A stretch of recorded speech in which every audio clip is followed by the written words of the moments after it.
Hello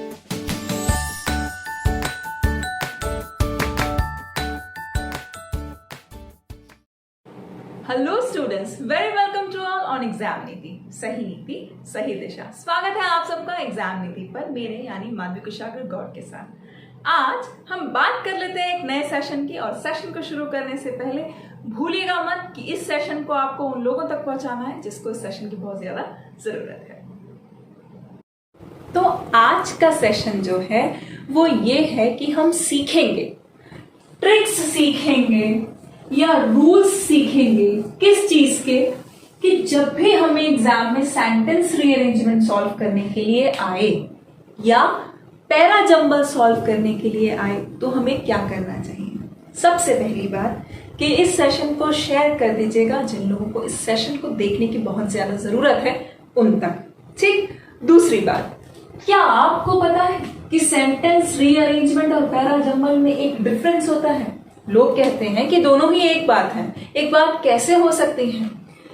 para jumble मतलब paragraph given है, उसको जंबल करना होता है, यानी कि आपको एक पूरा पैराग्राफ गिवन है जहां पर आपके सेंटेंसेस आपको दे रखे हैं, A B C D E F दे रखे हैं, ना आप उसको जंबल कर रहे हैं क्योंकि वो अभी तक प्रॉपरली सीक्वेंस्ड नहीं है।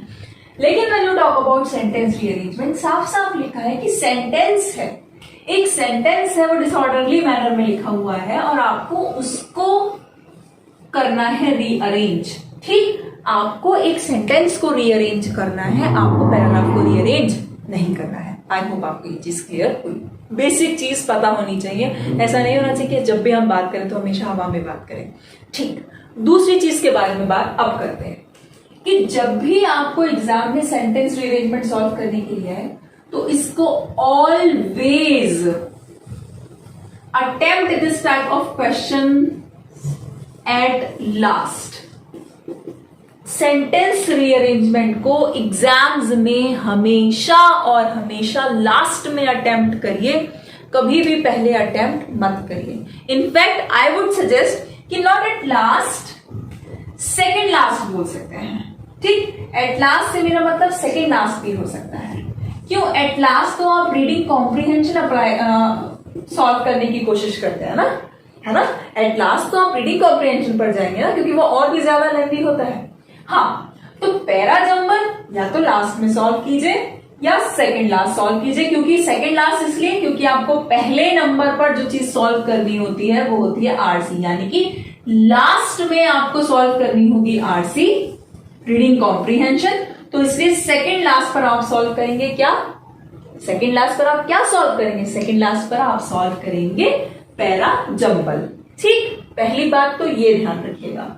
दूसरी चीज ये कि सेंटेंस रीअरेंजमेंट कंपैरेटिवली बहुत ज्यादा इजी होता है, ठीक, बहुत ज्यादा इजी होता है। मैं कुछ ही सेकंड्स में आपको कुछ रूल्स ऐसे बता दूंगी कि कुछ ही सेकंड्स में सेंटेंस रीअरेंजमेंट होना आपको अपने बाएं हाथ की खीर लगेगा। कुछ बाहर से नहीं बताऊंगी, कुछ नया नहीं बताऊंगी, ग्रामर वही है, रूल्स वही है, उन्हीं को अच्छी तरह से टिप्स पे आप जब पक्का कर लेंगे ना तो आपको 110% बता रही हूं कि सेकंड्स लगेंगे, आप सेंटेंस रीअरेंजमेंट आराम से कर लेंगे, ठीक। लेकिन जब पैरा जंबल की बात आए तो मैं फिर कहूंगी कि उसे हमेशा सेकंड लास्ट अटेम्प्ट करिए या लास्ट में अटेम्प्ट करिए, और क्योंकि आपके पास एक ऑप्शन होता है रीडिंग कॉम्प्रिहेंशन का, उसे हमेशा हमेशा लास्ट में अटेम्प्ट करिए, ठीक। अच्छा, ये तो रही बात इसे अटेम्प्ट कब करना है। अब बात ये कि मैम पहचाने कैसे, वही उसी चीज के लिए तो सेशन बना है ना, यही तो बताना है कि मैम शुरुआत कैसे करें। तो देखिए, जब कभी भी आप अपनी बात को शुरुआत करने की कोशिश करेंगे तो always and always try to find an introductory sentence. Always and always try to find an introductory sentence or a starting sentence.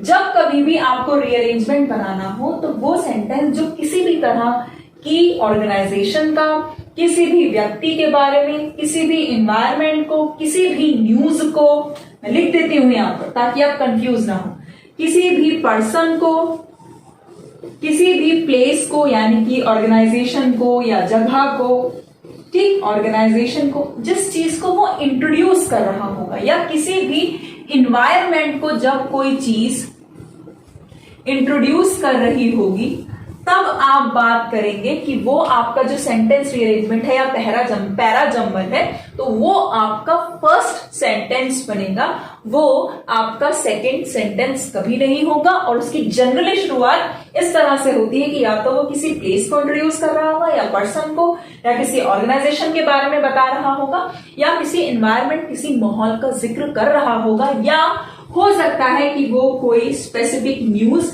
या इंफॉर्मेशन हो जो सबसे पहले वो आपको बताए। ठीक, जैसे नेशनल एजुकेशन पॉलिसी है, अगर उसके बारे में बात हुई तो सबसे पहले आपको वो न्यूज बताएगा कि ठीक है, मैं इस कंटेक्स्ट में या इसको रेफर करके बात कर रहा हूं या कर रही हूं।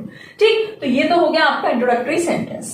अच्छा, ये बात रही कि आपको क्या मिलेगा या आपको क्या ढूंढना है। अब मैं टेक्निकली बता दूं आपको कि जनरली इन सब चीजों की शुरुआत जो होती है वो नाउन से होती है। जनरली वो जो न्यूज होगी, या वो पर्सन होगा, प्लेस होगा, या किसी ऑर्गेनाइजेशन का इंट्रोडक्शन, जैसे स्टेट बैंक ऑफ इंडिया। ठीक, तो स्टेट बैंक ऑफ इंडिया तो बैंक का नाम है ना, तो नेमिंग वर्ड्स तो नाउन होते ही होते हैं। तो जनरली इस तरह के जो स्टेटमेंट्स होते हैं वो क्या कहलाते हैं? नाउन्स कहलाते हैं। ठीक है, ये रहा नाउन आपका। तो यानी कि न्यूज भी हो सकती है, तो भी नेशनल एजुकेशन पॉलिसी भी नाउन हो गया। पर्सन, फॉर एग्जाम्पल मैं अखिल की बात कर रही हूं, तो अखिल के बारे में उसका पूरा शेड्यूल बता रही हूं आपको, तो अखिल भी एक पर्सन है, उसका नाम आ गया, वो भी नाउन हो गया। ठीक, प्लेस, फॉर एग्जाम्पल मैं आगरा के ताजमहल की बात कर रही हूं, और आगरा की और ज्यादा खूबसूरतियां, वहां के फीचर्स, वहां की और ब्यूटीफुल चीजें जितनी भी हैं, जितनी भी घूमने की जगह है, विजिटिंग साइट्स है, मैं आगरा की बात कर रही हूं, तो आगरा भी वापस जगह का नाम है, नेमिंग वर्ड है, नाउन है। ठीक, ऑर्गेनाइजेशन की बात कर रही हूं, मैंने अभी बताया स्टेट बैंक ऑफ इंडिया भी किसी जगह का नाम है। जब आप इन्वायरमेंट को लेकर चलते हैं, तो इन्वायरमेंट में किसी भी चीज के बारे में बात हो सकती है, जैसे पोल्यूशन की बात हो रही है इन्वायरमेंट में, या इन्वायरमेंट में बात हो रही है कि क्या जैसे क्या चीजें हैं जो इन्वायरमेंट को दूषित कर रही हैं, खराब कर रही हैं, या फॉर एग्जाम्पल कुछ नई स्कीम आई है कि कॉलोनीज में पार्क बनेंगे, तो स्कीम का नाम एग्जैक्टली वो न्यूज है, कोई पॉलिसी है तो वो पॉलिसी का नाम, या किसी स्कीम या किसी योजना का भी जो नाम है, आपको पता चला कि इस तरह की जितनी भी चीजें हैं जो नेमिंग वर्ड्स हैं, वो आपके इंट्रोडक्टरी सेंटेंस है। ठीक, हमेशा और हमेशा इस तरह के इंट्रोडक्टरी सेंटेंस रहेंगे, लेकिन 20% ऐसे भी केसेस होंगे जहां ना आपको कोई न्यूज दिखाई देगी, ना किसी का नाम होगा, ना किसी ऑर्गेनाइजेशन के नाम से शुरू हो रहा होगा, ना कोई स्कीम होगी। उस केस में क्या होगा? उस केस में फिर आपको कोई जेनेरिक स्टेटमेंट दिखाई देगा। इफ नॉट अ नाउन, अगर नाउन नहीं हुआ आपका इंट्रोडक्टरी सेंटेंस, तब क्या मिलेगा मैम एग्जाम में? तब क्या चीज होगी जो हमारी हेल्प करेगी? तब मैं आपको बता देती हूं कि उस केस में जो चीज आपकी हेल्प करेगी वो होगी एक जेनेरिक स्टेटमेंट या एक जेनरिक सेंटेंस। ठीक, अब ये जेनरिक स्टेटमेंट या जनरल सेंटेंस क्या होता है? मतलब कोई एक ऐसा सेंटेंस जिसका पूरे वाक्यों में कहीं भी किसी चीज से कोई खास लेना देना नहीं है। जैसे कि बात तो चल रही है सारे के सारे बाकी सेंटेंसेस में आगरा की या ताजमहल की, लेकिन ऊपर वाले सेंटेंस में मैं क्या कह रही हूं कि इंडिया में ऐसी बहुत सारी प्लेसेस हैं, ऐसी बहुत सारी जगह हैं जो कि घूमने के लायक हैं, या भारत की जो खूबसूरती है वो देखते ही बनती है। ठीक, अच्छा कुछ लोग ये भी कहेंगे मैम भारत आ गया तो फिर नाउन हो गया, तो नाउन तो हम पहचान जाएंगे। नहीं, जनरल स्टेटमेंट कुछ भी हो सकता है। जैसे कि बात चल रही है कि भारत की आबादी सो एंड सो है, भारत की इतनी आबादी है, 125 करोड़ लोग रहते हैं भारत में, तो ये एक आपका ओपन स्टेटमेंट हो सकता है, एक जनरल स्टेटमेंट हो सकता है। ये तो बात कहीं पे भी फिट कर सकते हैं। और उसके बाद हम सारी की सारी बातें वोटिंग सिस्टम पर भी कर सकते हैं, या वोट डालने के सिस्टम यानी कि मतदान पर भी कर सकते हैं। बात समझ में आ रही है कि पहली बात तो ये कि या तो वो कोई नेमिंग वर्ड होगा, अगर नहीं हुआ तो कोई जेनरिक स्टेटमेंट या जनरल सेंटेंस होगा। जनरल सेंटेंस मतलब जिसका बाकी वाक्यों के साथ कुछ खास लेना देना नहीं होगा। ठीक, जैसे कि हम ओवरऑल बात करा रहे हैं कि डुअल पर्सनैलिटी होना पर्सनैलिटी का कितना बुरा ट्रेट है। डुअल पर्सनैलिटी होना, यानी कि दो फेस के लोग होते हैं ना कि सामने बहुत अच्छा और पीछे खराब, तो डुअल पर्सनैलिटी होना पर्सनैलिटी का कितना खराब फेट है। एक सेंटेंस में तो हमने ये कहा, और फिर दूसरे सेंटेंस में, बाकी सब सेंटेंसेस में हो सकता है कि हम किसी एक पर्टिकुलर लीडर का या किसी एक पर्टिकुलर इंसान का पूरा पर्सनैलिटी नीचे डिस्कस कर रहे हो, उसकी पूरी बता रहे हो, दिनचर्या बता रहे हो या कुछ बता रहे हो, तो कहते हैं ना सरकास्टिक टोन के पैसेज बना रहे हैं। तो सरकास्टिक टोन के जो ये आर्टिकल्स होते हैं वो इसी तरह से होते हैं कि ऊपर वाले सेंटेंस का बाकी के साथ कुछ खास लेना देना नहीं होता, लेकिन एक ओवरऑल आइडिया मिल जाता है कि हम किस डायरेक्शन में जा रहे हैं। ठीक है, तो ये बात हो गई आपके पहले सेंटेंस की। तो आपको पता चला कि सेंटेंस रीअरेंजमेंट या पैरा जंबल की जब भी हम कभी बात करते हैं तो हमारा जो फर्स्ट सेंटेंस होता है वो इंट्रोडक्टरी सेंटेंस होता है, और उस इंट्रोडक्टरी सेंटेंस में या तो कोई नेमिंग वर्ड आते हैं, और अगर ऐसा नहीं होता तो फिर वो कोई जेनरिक स्टेटमेंट होता है या कोई जनरल सेंटेंस होता है। एक बात तो कंफर्म हो गई, फॉर श्योर हो गई। अब हम बात करते हैं दूसरी चीज की। मैम अब कैसे पता चले कि अब हमें क्या करना है? तो देखिए, अगर पहले स्टेटमेंट में आपको नाउन देखने के लिए मिला है, ठीक है, तो 110% आपको दूसरे स्टेटमेंट में कोई प्रोनाउन मिलेगा, ठीक, और बिल्कुल मिलेगा। जैसे अगर मैं स्टेट बैंक ऑफ इंडिया की बात कर रही हूं तो अगली बार मैं उस इंस्टीट्यूशन के बाद में क्या लगाऊंगी? इट लगाऊंगी, उसको इट से रिप्रेजेंट करूंगी। मैं बार बार स्टेट बैंक ऑफ इंडिया नहीं लिखूंगी, ठीक, यानी कि मुझे अगले स्टेटमेंट में देखने के लिए मिलेगा प्रोनाउन। ठीक, अच्छा चलिए, नाउन या प्रोनाउन से जब बात शुरू हो जाती है तो आपको कहीं ना कहीं पता है कि जो बीच की बात है वो सारी एक्शन चल रही होगी, वर्ब चल रही होगी, यानी कि हमें फाइंड करने में आसानी होगी कि कोई इंस्टीट्यूट आई, फिर उसका सारा क्या कार्यकाल है, क्या स्कीम है या उसका वर्किंग सिस्टम क्या है, सब वो बता रहे होंगे। अच्छा, दूसरी चीज, नाउन और प्रोनाउन के दोनों के बारे में जो थर्ड स्टेटमेंट आपका बनता है वो ऐसा बिल्कुल बन सकता है जो नाउन या प्रोनाउन को दोनों को ही क्वालिफाई करता हुआ कोई जीरण हो, और जीरण से आपकी बात शुरू हो रही हो, क्योंकि पहले नाउन की बात हो गई, फिर प्रोनाउन की बात हो गई, उसके बाद दोनों को ही क्वालिफाई करता हुआ, दोनों की ही बातें बताता हुआ वो वर्ब जो नाउन का काम करे, ये भी हो सकता है आपका फर्स्ट स्टेटमेंट, ठीक। और जीरण की बात अगर मैं करूं तो वो भी आपका जो है थर्ड स्टेटमेंट हो सकता है या बाद में आ सकता है, क्योंकि अब ये नाउन जो वर्ब का काम करेगा वो यहां पर आकर अपना सेंटेंस बिल्कुल बना सकता है, उसको शुरुआत कर सकता है।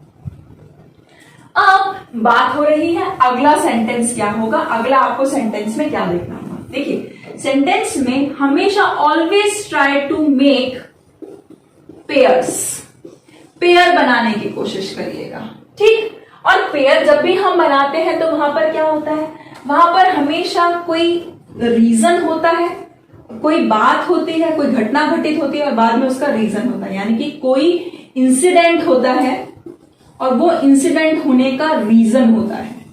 तो जब पेयर बनाने की कोशिश करेगा तो या तो इंसिडेंट के साथ रीजन देकर पेयर बना सकते हैं, या पेयर हम इस तरीके से बना सकते हैं कि एग्जाम में आपको पता होना चाहिए कि कंजंक्शंस में एक पार्ट कंजंक्शन का ऐसा होता है जिसे हम कहते हैं को रिलेटिव कंजंक्शन।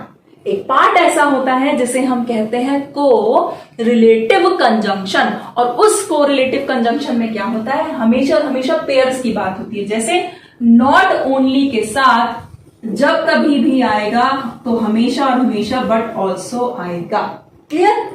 उसी तरह से अगर नॉट ओनली बट ऑल्सो नहीं आएगा तो हार्डली, स्कार्सली, रेयरली या बेयरली, ये जो नेगेटिव एडवर्ब्स है ना, जब भी इनसे बात शुरू होगी या ये आएंगे सेंटेंस में तो उसके साथ हमेशा और हमेशा पेयर में व्हेन आएगा।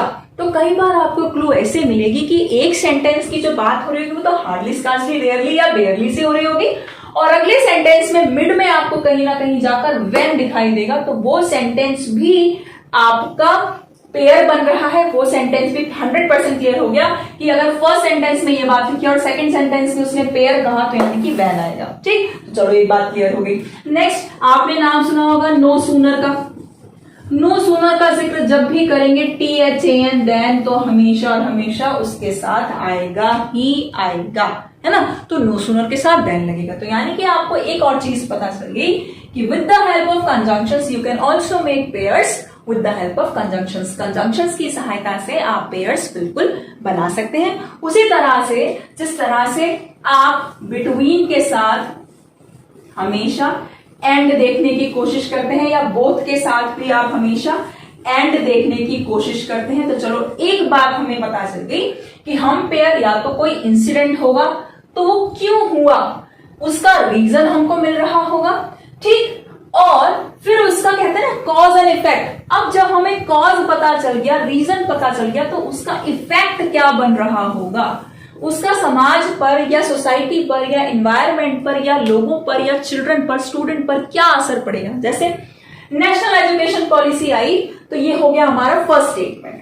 दूसरा कि वो किस सरकार ने लागू करी, केंद्रीय विद्यालय में इंस्ट्रक्शंस देने का मीडियम क्या होगा या क्या नहीं होगा, अभी सेंटर इस पर विचार कर रहा है, इंसिडेंट हुआ ये, ठीक। रीजन क्या है, क्योंकि अभी तक केंद्रीय जो केंद्र है वो खुद ही कंफ्यूज है, उसे खुद ही नहीं पता कि क्या केवीज का जो मीडियम ऑफ इंस्ट्रक्शंस है वो एक स्पेसिफिक लैंग्वेज में होना चाहिए उन स्कूल्स के लिए जो कि CBSE से अफिलिएटेड है, या डिफरेंट जो कि किसी स्पेसिफिक ऑर्गेनाइजेशन से अफिलिएटेड है, उस तरह की एजुकेशन मिनिस्ट्री से जो कॉलेजेस रन कर रहे हैं, क्या उनके लिए वो स्पेसिफिक मीडियम होना चाहिए। चलिए रीजन पता चल गया। और उसका इफेक्ट ये है कि अगर ये चीज लागू हो गई कि हमें 5th क्लास तक के जो बच्चे हैं उनको इंग्लिश नहीं मिलेगी पढ़ने को, ठीक, तो क्या इसका बच्चों के ऊपर कोई असर पड़ेगा, बिल्कुल पड़ेगा। वो घर आकर किस तरह की लैंग्वेज देखते होंगे,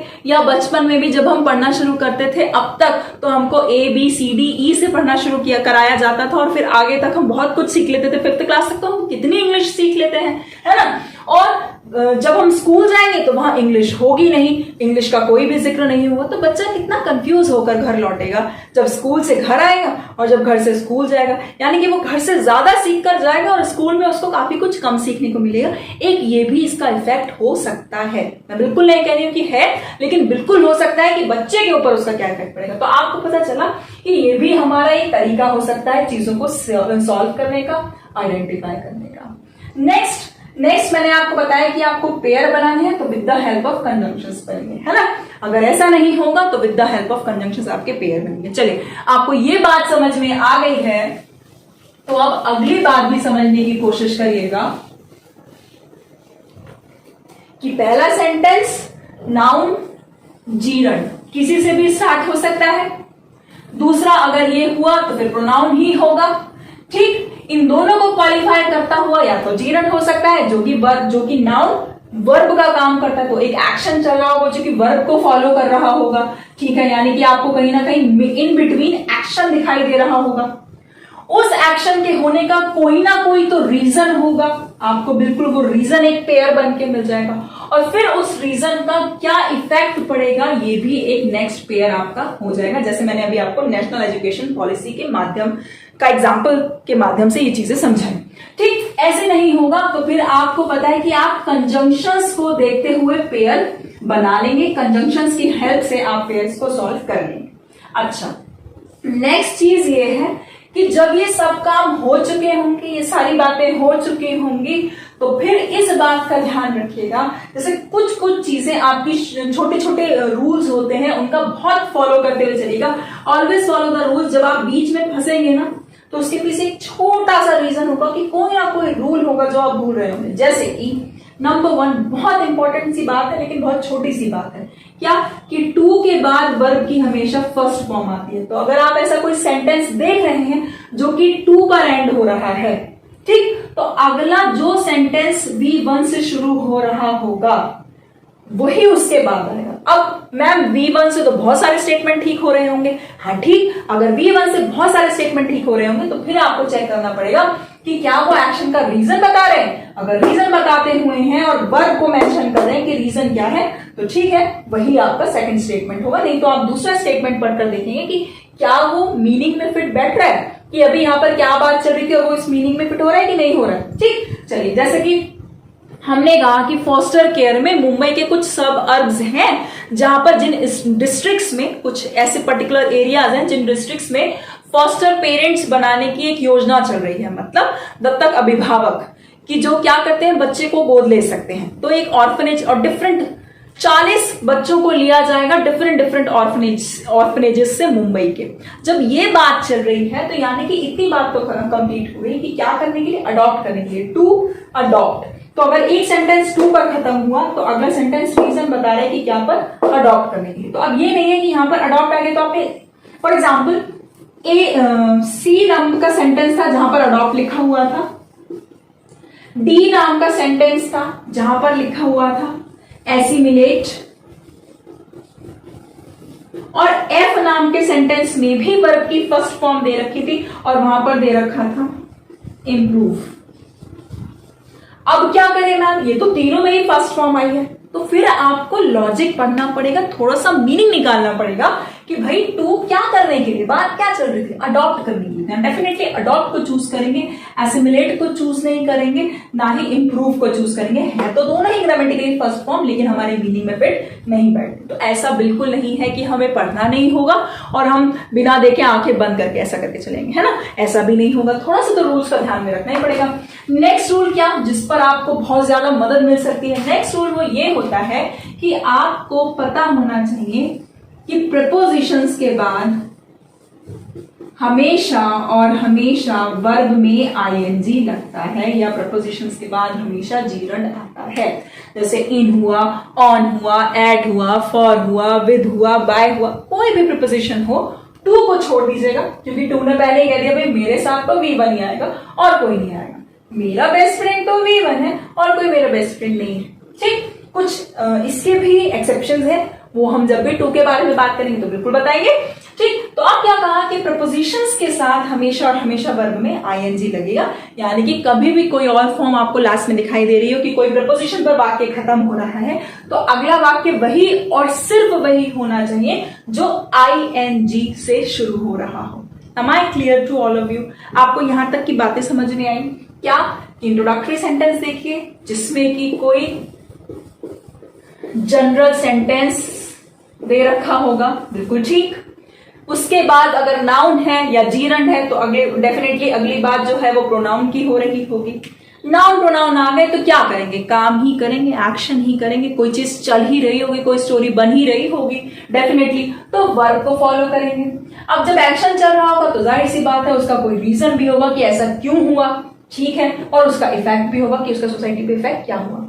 जनरली आप ध्यान रखिएगा, जनरली ऐसा ही होता है, मैं आपको फिर बता रही हूं 80% ऐसा ही होगा कि इफेक्ट जो होगा आपका लास्ट सेंटेंस होगा, जनरली यही होगा। स्टेट जो आपका इफेक्ट होगा ना कि इसका सोसाइटी पर क्या असर पड़ रहा है, या लोगों पर, या चीजों पर, या फाइनली हम जिसके लिए ये काम करने की कोशिश कर रहे हैं उस पर इसका क्या इफेक्ट पड़ रहा है, जनरली ये लास्ट सेंटेंस हो जाता है। कोई फर्क नहीं पड़ता, हम देखेंगे, हम पढ़ेंगे, हम सीखेंगे, कंजंक्शंस भी पेयर बनाते हैं, ये लॉजिक भी पेयर बनाएगा, और अगला रूल्स को ध्यान रखेंगे। टू के बाद हमेशा V1 आता है, प्रपोजिशंस के बाद हमेशा आईएनजी आते हैं, और अभी हमने ना करते करते भी कंजंक्शंस के इतने सारे रूल सीख लिए। और क्या छोटे छोटे से रूल याद कर सकते हैं कि अगर कोई आर्टिकल पर बात खत्म हो रही है, जैसे लास्ट में लिखा हुआ है अ या एन या द, तो अगर कोई आर्टिकल पर बात खत्म हो रही है तो 110% फिर ऐसा होगा कि इसके बाद कोई नाउन आएगा, ठीक, और कुछ नहीं आ सकता। जैसे अ बुक, अ पेन, या the State Bank of India, या the SBI, the RBI, the CBI, ये चीजें होती हैं, इसका हमें बहुत ज्यादा ध्यान रखना होता है। नेक्स्ट चीज, एक और बात, इस चीज को बहुत ज्यादा ध्यान रखिएगा, जब आप पेयर बना रहे होते हैं, कंजंक्शंस आपकी हेल्प करते हैं, ये कॉज इफेक्ट रिलेशनशिप आपकी हेल्प करती है, रूल्स आपकी हेल्प करते हैं, लेकिन एक बहुत अच्छी सी बात है और बहुत कम लोगों को पता है कि एग्जाम में यूज होते हैं एब्रीविएशंस। बहुत सारे आपको सेंटेंस रीअरेंजमेंट ऐसे देखने के लिए मिलेंगे जहां पर आएंगे abbreviations. Ma'am what do you mean by abbreviation? हाँ बिल्कुल बता देती हूँ। एब्रीविएशंस मतलब शॉर्ट फॉर्म। फॉर एग्जाम्पल मैं कहती हूँ E.G. तो आप क्या समझते हैं? आप समझ जाते हैं कि मैं एग्जाम्पल की बात कर रही हूं, लेकिन इनफैक्ट मैं क्या कह रही हूं? मैं कह रही हूं एग्जाम्पली ग्रेशिया। मैं क्या कह रही हूं? मैं कह रही हूं एग्जाम्पली ग्रेशिया, इसलिए मैं शॉर्ट फॉर्म में लिख देती हूँ। तो एब्रीविएशन यानी कि शॉर्ट फॉर्म की बात करना। उसी तरह से शॉर्ट फॉर्म जिसे कहते हैं, तो क्या होता है, या तो आपको इनका कॉन्ट्रैक्शन देखने को मिलता है या आपको इनका एक्सपेंशन देखने को मिलता है। What do you mean by that ma'am? आप इससे क्या मतलब बोलना चाह रहे हैं? कॉन्ट्रैक्शन, अगर कोई शॉर्ट फॉर्म आई, जैसे फॉर एग्जांपल एब्रीविएशन है एसबीआई, ठीक, एक्रोनेम हो गया ये स्टेट बैंक ऑफ इंडिया, ये एक्रोनेम हो गया। तो एब्रीविएशन हो या कोई एक्रोनेम हो, मैं उसकी बात कर रही हूं।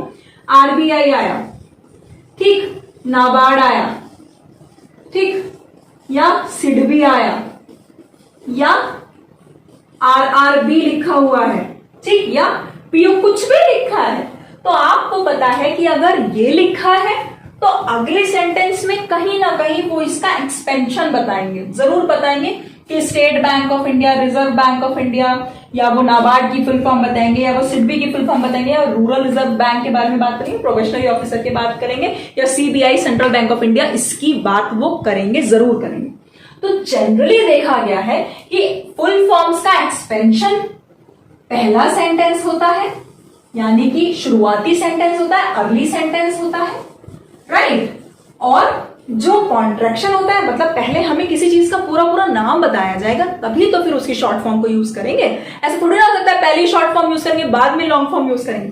तो 100% केसेस में यही देखा जाता है कि जब भी कभी भी शॉर्ट फॉर्म यूज की जाती हैं, एब्रीविएशंस का खेल होता है, तो एक्सपेंशन पहले देखा जाता है, बड़ी फॉर्म्स एक्रोनिम्स बाद में मतलब बड़ी फॉर्म्स पहले आती है और एक्रोनिम्स बाद में आते हैं, यानी कि कॉन्ट्रैक्शन आपको फिर बाद का सेंटेंस यानी कि लेटर सेंटेंस आपको देखने के लिए मिलता है फिर एब्रीविएशन वाला। यानी कि पहले बात कर लेंगे आरबीआई के बारे में, पहले बात कर लेंगे, या वो आपको हिंट दे देंगे कि लिखा होगा रिजर्व बैंक ऑफ इंडिया और ब्रैकेट में लिखा होगा आरबीआई, ठीक, और उसके बाद वो आरबीआई आरबीआई आरबीआई करके अपनी बात को आगे बढ़ाते रहेंगे, मेंशन करते रहेंगे। या अगर वो असम में फ्लड की स्थिति को का जिक्र करेंगे, ठीक, तो उन्होंने अगर कोई भी वहां पर पॉलिसी चलाई होगी तो पहले उस पॉलिसी को लिखकर सो एंड सो योजना, ठीक, और उसको शॉर्ट फॉर्म बताकर और बार बार बार बार बाद में उसी योजना को एक्सपेंड वो करते रहेंगे, बिल्कुल बताएंगे। तो नेक्स्ट बात हुई आपकी एब्रीविएशंस की या फिर एक्रोनिम्स की,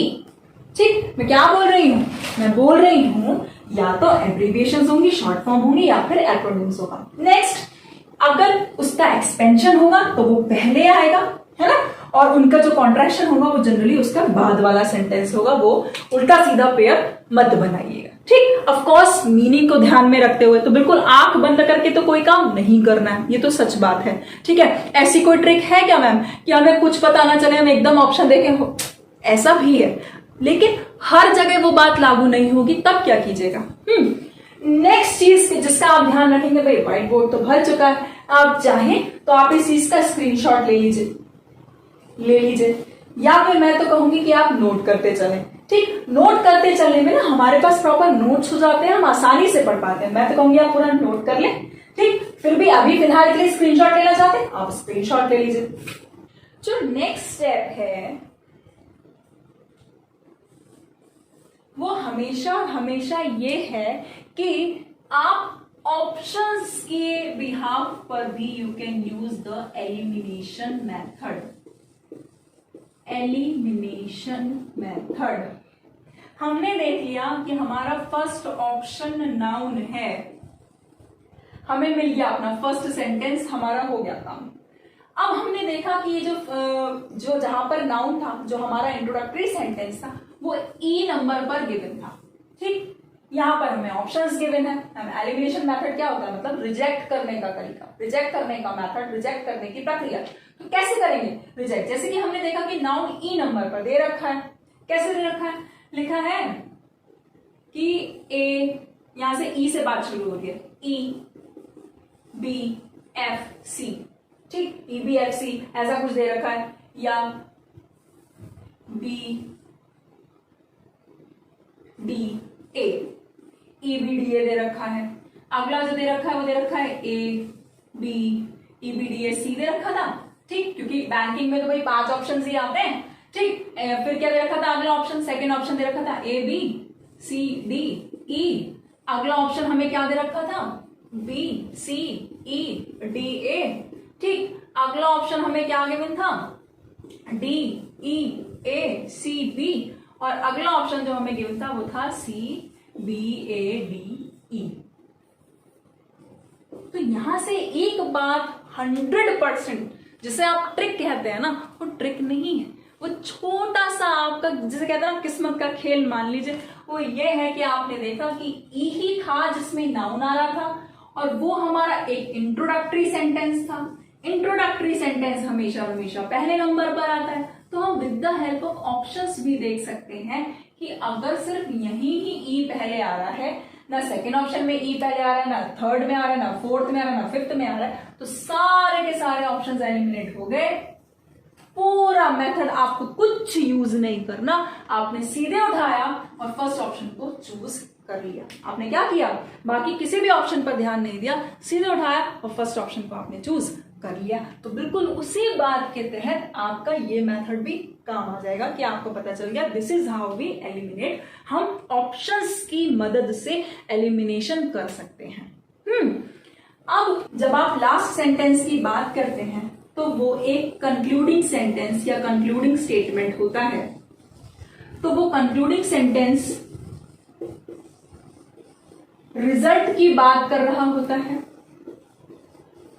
इफेक्ट की बात कर रहा होता है, ठीक, या कोई ओपिनियन फ्रेम करके फाइनल आंसर करता है। ठीक, रिजल्ट की बात करता है कि फाइनली इस सारी चीज का, इस पूरी प्रक्रिया का परिणाम क्या निकला, या फाइनली इस पूरी प्रक्रिया का इफेक्ट क्या जगा, या फाइनली ऑथर जो होता है वो अपना ओपिनियन प्रकट करता है कि सरकार ने सो एंड सो पॉलिसी चलाई और ये पॉलिसी बिल्कुल चलाई जानी चाहिए थी। या फिर जम्मू कश्मीर में जो राइट टू इंफॉर्मेशन के तहत इंटरनेट की सुविधा जो है एकदम बर्खास्त कर दी गई है, पिछले साल से वहां पर इंटरनेट जो बिल्कुल काम नहीं कर रहा है, तो हो सकता है ऑथर जो है अपनी राय में पूरी तरह से सरकार के खिलाफ हो और वो उनका बिल्कुल फेवर में कर, तो ओपिनियन जो होता है लास्ट में भी आपको देखने को मिलता है। ठीक, तो कहते हैं कि टोन बतानी होती है आपको पैसेज की, तो कैसे बताइएगा, तो जनरली तो लास्ट में ऑथर अपनी बात को स्पष्ट करता है कि वो फाइनली कहना क्या चाहता है। तो रिजल्ट की बात होती है या इफेक्ट की बात होती है, ओपिनियन की बात होती है। मैंने आपको पहले भी बताया था कि इफेक्ट वाला सेंटेंस हो सकता है कि लास्ट सेंटेंस हो। ठीक है, अच्छा, तो कुछ और चीजें शॉर्ट ट्रिक्स जिसे लोग कहते हैं, जी हाँ बिल्कुल, वो भी आपकी हेल्प कर सकते हैं। क्या, लास्ट में आप देखेंगे कि कंक्लूडिंगली इस तरह के वर्ड लिखे होते हैं, कंक्लूडिंगली या एट लास्ट। लेकिन ये पहले जमाने में हुआ करता था, जब आप 2017-2016 के पेपर दिया करते थे ना, तब ये हुआ करता था, बहुत आसानी से होता था कि लास्ट में आपको इजीली देखने को मिल जाता था। पैराग्राफ तो लंबा होता था लेकिन फर्स्ट सेंटेंस में 100% नाउन ही मिलता था और लास्ट में 100% यही लिखा होता था, concludingly, at last, in the end, है ना, फाइनली।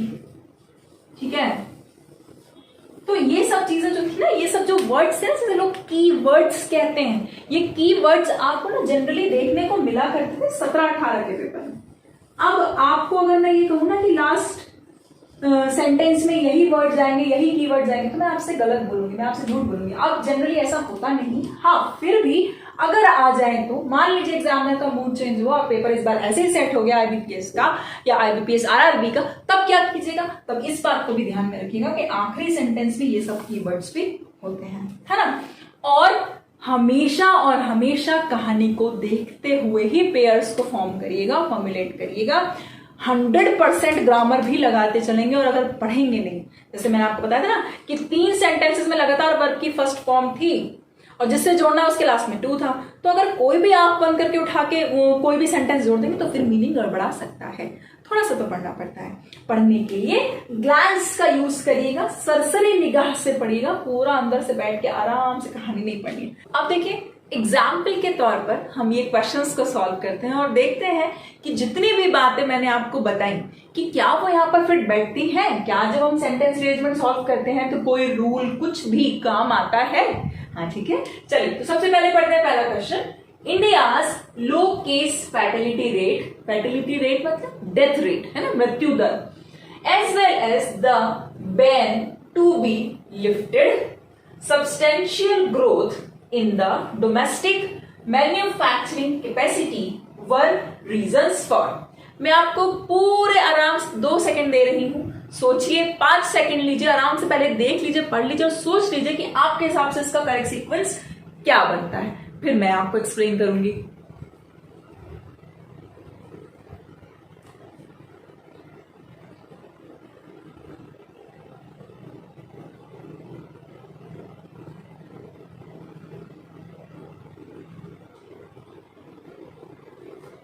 ठीक, आई होप आप इसका आंसर निकाल चुके हैं। ठीक है, अब हम बात करेंगे कि क्या बनता है इसका करेक्ट आंसर। देखिए, मैंने आपसे कहा था कि इंट्रोडक्टरी सेंटेंस या पहला सेंटेंस जो जनरली होता है वो नाउन को यूज करते हुए आता है, उसमें नाउन से शुरुआत होती है, ऐसा ही कहा था ना। ठीक, ये तो द हिंदू न्यूज़पेपर से है, आपको पता है ना। ये जो एरर्स है वो तो हम लेटेस्ट ही पढ़ रहे हैं, ये सब न्यूज हम लेटेस्ट ही पढ़ रहे हैं, ये तो हम कहीं बाहर से पढ़ ही नहीं रहे। तो यानी कि ऐसा नहीं है कि मैंने इनको नोइंगली या इंटेंशनली ऐसा फॉर्म किया, ये तो न्यूज है, यानी कि तो एग्जाम में तो आपको इसी तरह से दिखाई देगा, तो आपको पता चल जाएगा। ठीक, देखिए, इंडियाज यानी कि भारत की, यानी कि हमें पता चल गया कि यहाँ पे क्या है, नाउन है।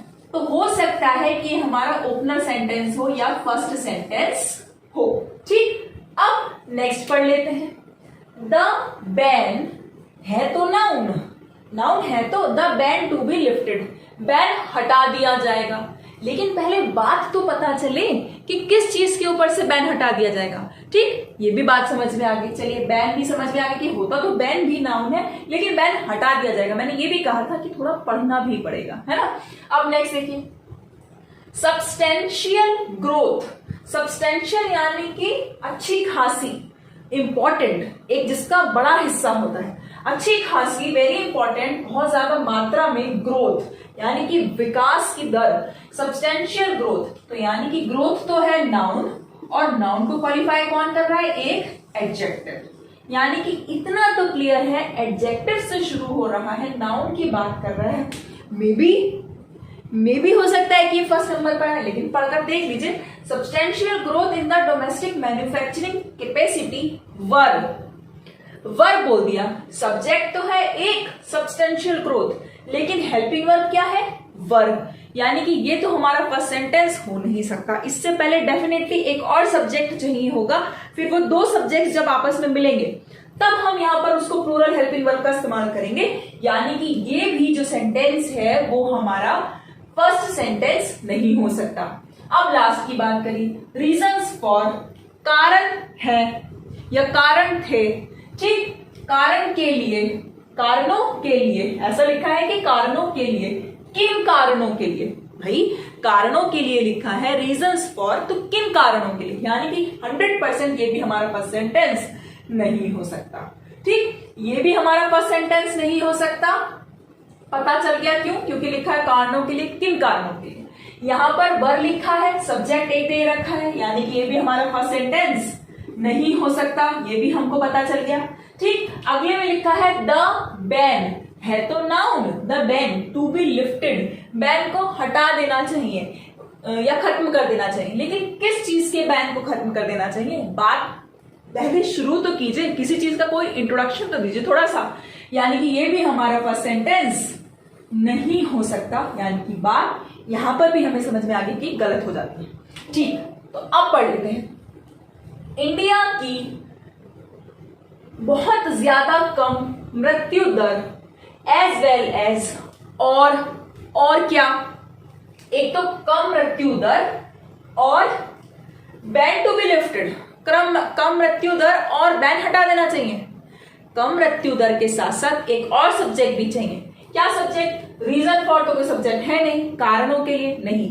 इंडिया की कम मृत्यु दर और एज वेल एज, यानी कि इसके साथ ही साथ एक बहुत ज्यादा विकास की दर, सब्सटेंशियल ग्रोथ, बहुत ज्यादा विकास, कहां पर, in the domestic manufacturing capacity, domestic level पर, घरेलू रूप पर जो हम उत्पाद कर रहे हैं, जो मैन्युफैक्चर कर रहे हैं, उसकी जो क्षमता है, एक तो वो, और दूसरा जो भारत की मृत्यु दर बहुत कम है वो।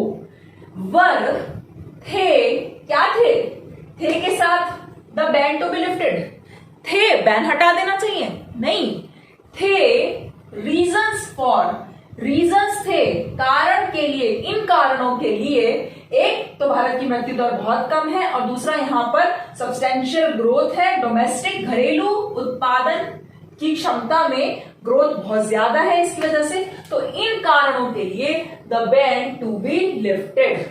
ठीक, इन कारणों के लिए बैन को हटा देना चाहिए। आई होप आपको क्लियर हो गया, आई होप आपको चीजें क्लियर हो गई कि फर्स्ट सेंटेंस हमने ढूंढ लिया तो बाकी चीजों को हमें सब्जेक्ट से जोड़ने में ज्यादा मुश्किल नहीं हुई। तो एक सब्जेक्ट था लो फर्टिलिटी रेट नंबर 1, दूसरा सब्जेक्ट क्या था सब्सटेंशियल ग्रोथ।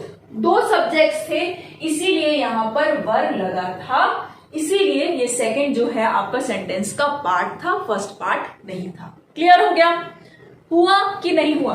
यानी कि इसका करेक्ट जो बनता है, सीक्वेंस बनता है, वो क्या बनता है?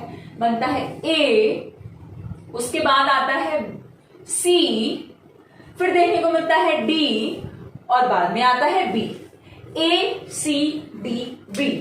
अगर समझ में आ गया है तो जल्दी से सेशन को लाइक कर दीजिए। ठीक, मुझे पता चल जाएगा आपको समझ में आ गया। अगर नहीं समझ में आया तो जल्दी से मेरे से क्वेश्चन पूछ लीजिए। ठीक, टेलीग्राम पर मैं अवेलेबल हूं t.me/एग्जाम नीति पर। आप बिंदास उस ग्रुप से जुड़िए और जितने मर्जी चाहे सवाल पूछिए। ठीक, फेसबुक पर भी पेज है, आप वहां पर भी सवाल पूछ सकते हैं। चलिए, बातों में बहुत ज्यादा टाइम वेस्ट नहीं करते हैं, एग्जाम आने वाला है, सेकंड क्वेश्चन सॉल्व करते हैं। सेकंड क्वेश्चन क्या है? Total positive cases swelling by more than 4 times in containing the COVID-19 pandemic due to some proactive steps. Odisha was bracketed for tasting initial success seems have lost the momentum with. पढ़िए, मैं आपको 5 second का time दे रही हूं, आराम से पढ़िए और सॉल्व करने की कोशिश करिए।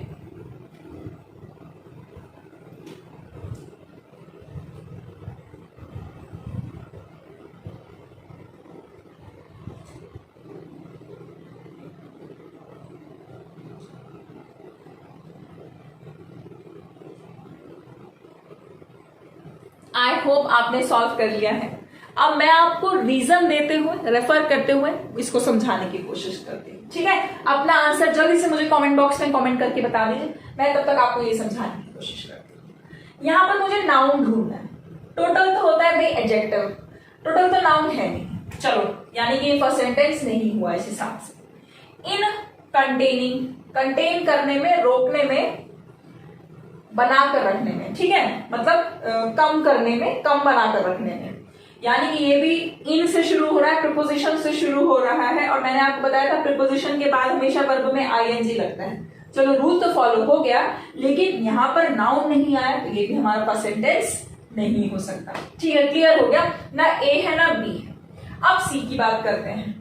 Orissa was bracketed for, Orissa की बात हुई है कि उड़ीसा को रखा गया है, उड़ीसा को ग्रुप किया गया है, उड़ीसा को क्लासिफाई किया गया है। उड़ीसा किसी जगह का नाम है। 100% नेमिंग वर्ड्स नाउन होते हैं, तो ये तो नाउन है। हो सकता है ये हमारा पास सेंटेंस हो। अभी कैसे पता? तो लास्ट वाला भी चेक करना है, लास्ट वाला चेक करिए। Seems have lost the momentum, लगता है कि अब उसने अपनी जो ग्रोथ थी ना, जो स्पीड थी, वो खो दी है। जो पहले उसकी स्पीड थी वो अब उसकी स्पीड नहीं है। तो सीम्स तो वर्ब होता है ना? वर्ब मैंने आपको पढ़ाए थे ना, एक टॉपिक ऐसा भी आया था जिसमें आपने पढ़ा था verb of possession, verb of belongingness, verb of sensation, ये पढ़ा था ना आपने। तो वही सारे वर्ब्स में से सीम्स भी, सीम भी एक वर्ब होता है जिसमें आईएनजी नहीं लगता, बताया था ना। ठीक, तो वही जो ये वर्ब है, यानी कि ये वर्ब से शुरू हो रहा है, तो ये भी परसेंटेज नहीं हो सकता। 100% क्लियर हो गया कि मैम ने बोला था कि फर्स्ट सेंटेंस या इंट्रोडक्टरी सेंटेंस जो होता है वो जनरली नाउन से शुरू होता है। क्लियर हो गया। उड़ीसा वॉज ब्रैकेटेड, उड़ीसा को रखा गया था, was, for testing initial success, यानी कि शुरुआती सक्सेस चखने के लिए। फॉर प्रपोजिशन है और प्रपोजिशन के बाद वर्ब में क्या लगा है? आईएनजी लगा है। इनिशियल यानी कि शुरुआती सफलता चखने के लिए उड़ीसा को रखा गया था। किस में रखा गया था? इन कंटेनिंग द कोविड-19 पैंडेमिक। ठीक, कोविड-19 पैंडेमिक को, यानी कि ये जो कोरोना है, इसको कम करके बनाए रखने के लिए इसको ब्रैकेट में रखा गया था। Due to some proactive steps, due to some proactive steps, यानी कि जो उड़ीसा के बहुत ज्यादा सक्रिय स्टेप्स थे, सक्रिय जो उसके कदम थे, उनकी वजह से उड़ीसा ने कोविड-19 की महामारी को बहुत ज्यादा कम करके रखा हुआ था, वहां पर केसेस बहुत ज्यादा फैले नहीं थे। ठीक है, चलो यानी कि बात समझ में आ गई कि उड़ीसा की बात चली। यहां पर आया इनिशियल सक्सेस, किस चीज की initial success? Initial success in containing, कम बना के रखने में। किसको कम बना के रखने में? कोविड-19 महामारी के केसेस को। ठीक, ड्यू टू किस वजह से? वजह यह है कि सम प्रोएक्टिव स्टेप्स, कुछ सक्रिय कदम उठाए गए थे, किनके द्वारा? लेकिन अब ये महसूस होता है, देखिए स्टेप उठाए गए, टोटल पॉजिटिव केसेस, स्टेप उठाए गए, टोटल पॉजिटिव केसेस, स्टेप उठाए गए और टोटल पॉजिटिव केसेस आपस में जुड़ नहीं रहे। जुड़ रहे कि नहीं जुड़ रहे? जुड़ नहीं रहे, तो क्या जुड़ रहे? जो स्टेप उठाए गए सीम्स, अब लगता है, हैव लॉस्ट द मोमेंटम, कि अब उस चीज ने अपनी गति, अपनी जो स्पीड है वो खो दी है। विद किस चीज के साथ? विद टोटल, इस चीज के साथ कि टोटल जो कोरोना के पॉजिटिव केसेस हैं वो बढ़कर अब हो चुके हैं 4 गुना से भी ज्यादा।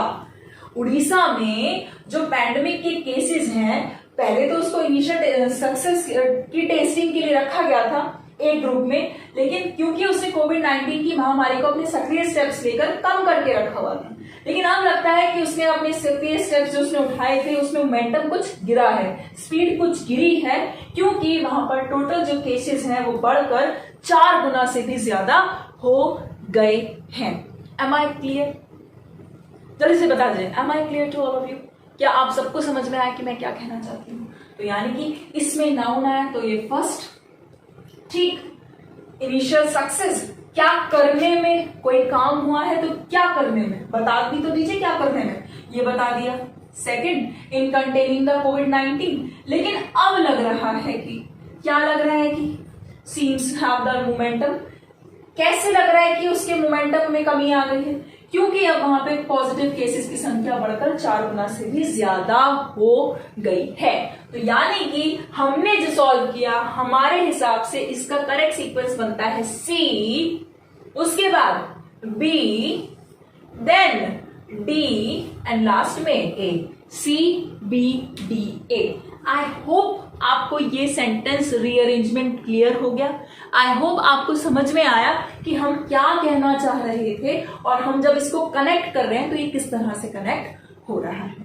ठीक है, तो इस चीज को इन 2 एग्जाम्पल्स के हेल्प से हमने समझा। अभी बात हुई है सेंटेंस रीअरेंजमेंट की, और अब हम बात करने जा रहे हैं किस चीज की?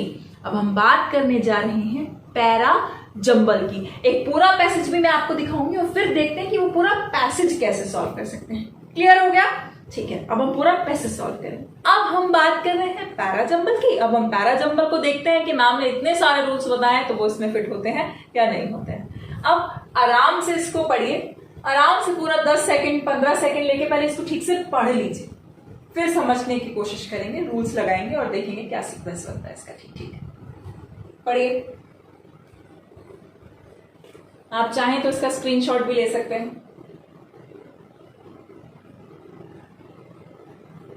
ताकि आपको बार बार रेफर करने में प्रॉब्लम ना हो।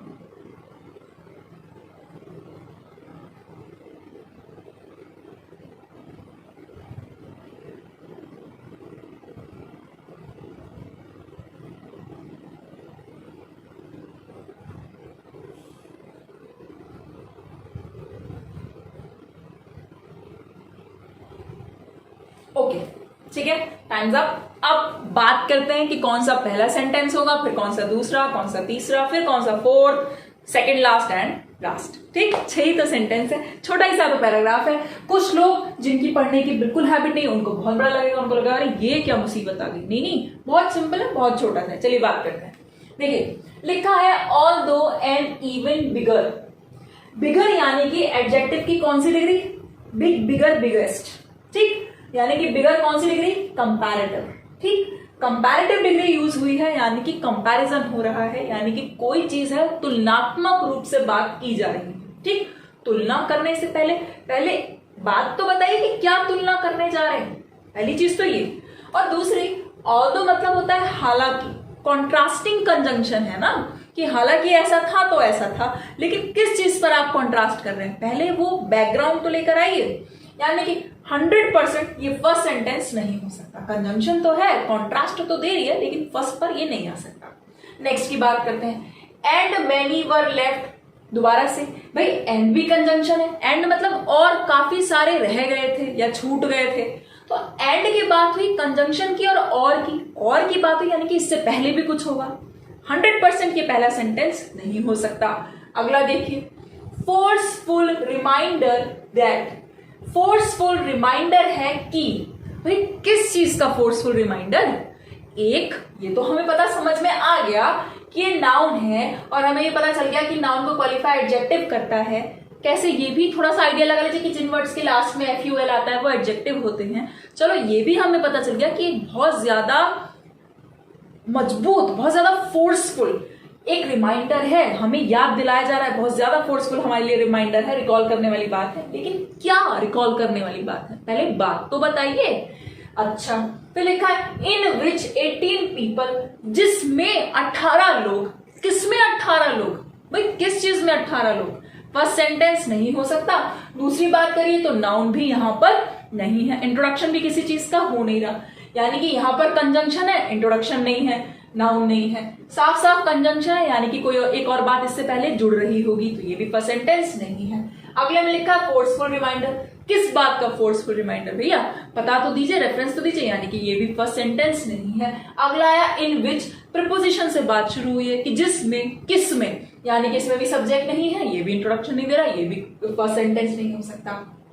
अब अगला देखिए, the tragic crash of an Air India Express, यानी कि एयर इंडिया एक्सप्रेस का जो भयानक भयावह क्रैश हुआ है, क्रैश नाउन हुआ, ठीक, ट्रेजिक मतलब बहुत ज्यादा भयावह, जो भयावह क्रैश हुआ है किस चीज का, ऑफ यानी कि का, एन मतलब एक, एयर इंडिया एक्सप्रेस, एक एयर इंडिया एक्सप्रेस का आगे जो भी बोला हो उसका ट्रेजिक क्रैश हुआ है, यानी कि नाउन तो हमें मिल गया, क्या, एयर इंडिया एक्सप्रेस का क्रैश। बात तो समझ में आ गई, मुद्दा तो हमें मिल गया, इंट्रोडक्शन तो इस सेंटेंस ने कर दिया।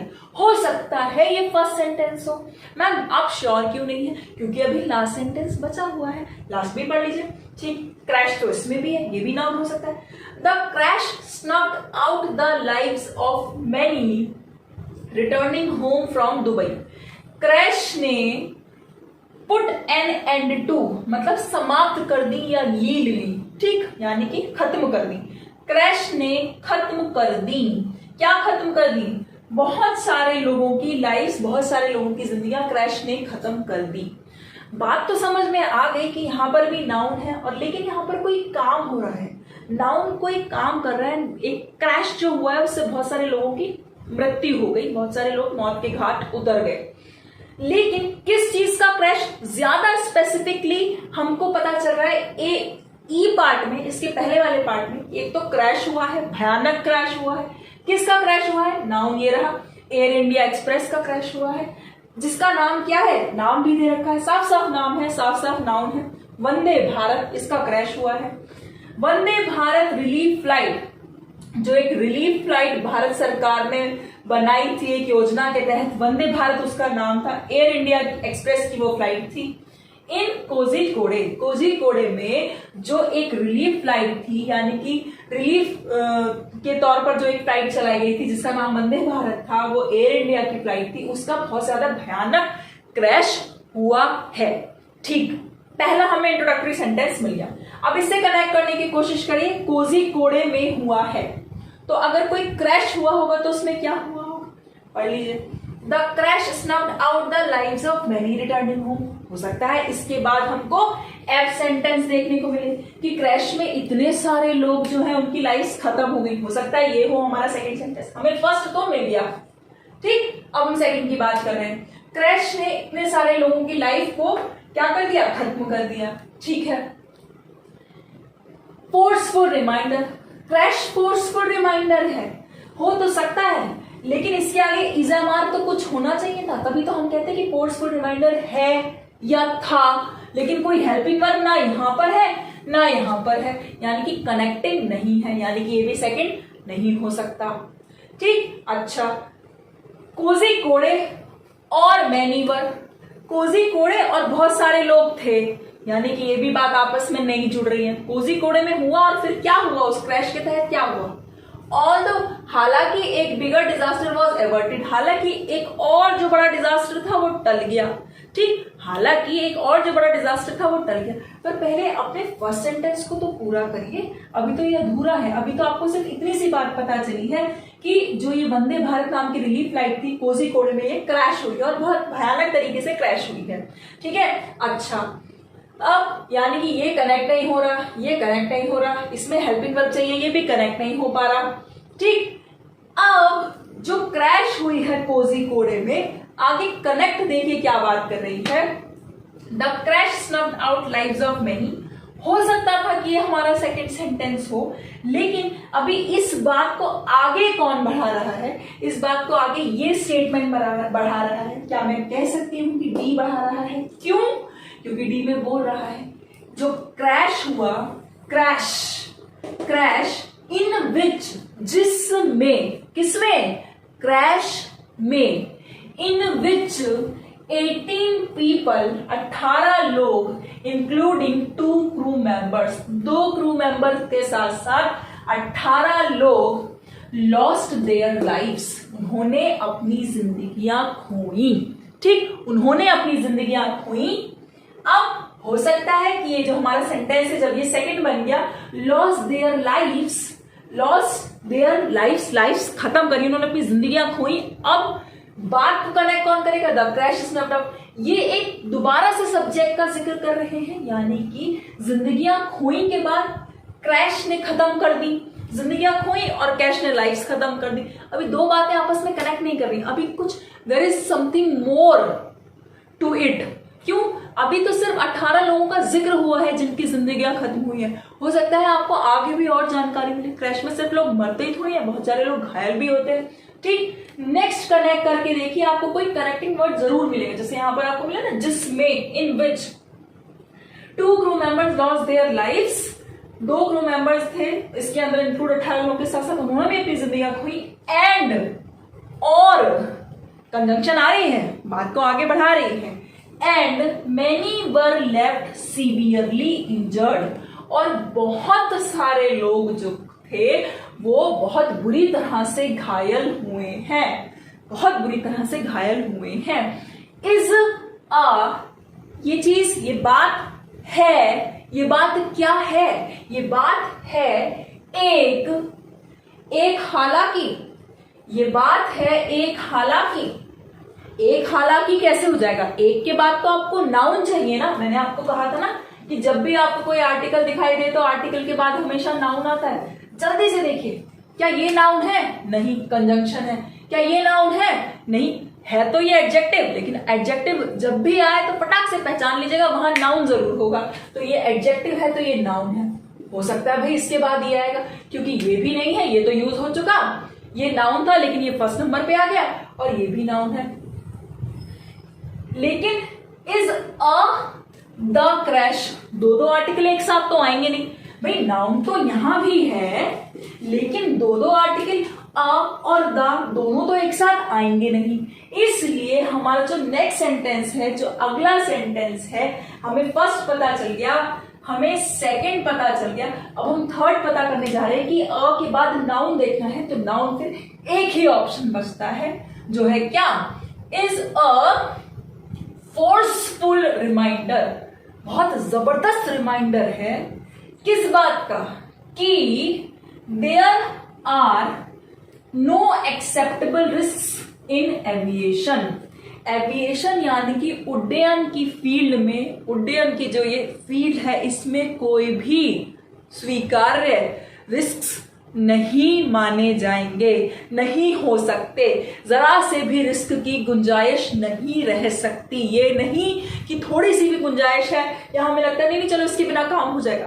फॉर एग्जाम्पल, आज मेरे मार्कर में इंक कम है तो मैं एक बार को सेशन डिलीवर कर दूंगी तो उससे किसी की लाइफ खराब नहीं होगी। लेकिन अगर वो बोल रहे हैं कि उनकी फ्लाइट में कुछ जरा सी भी कमी है, प्रॉपरली सेफ्टी स्टैंडर्ड्स को वो मीट नहीं कर रहा है, या मौसम थोड़ा सा भी खराब है और उन्होंने क्या करा, फ्लाइट चालू कर दी, तो वहां तो क्रैश होना ही होना है। तो उन्होंने वही बात कही कि इज अ फोर्सफुल रिमाइंडर कि उस उड्डयन की फील्ड में जरा से भी एक्सेप्टेबल रिस्क की कोई गुंजाइश नहीं है, कोई जगह नहीं है। ठीक, यानी कि हमें फर्स्ट मिल गया, सेकंड मिल गया और थर्ड मिल गया।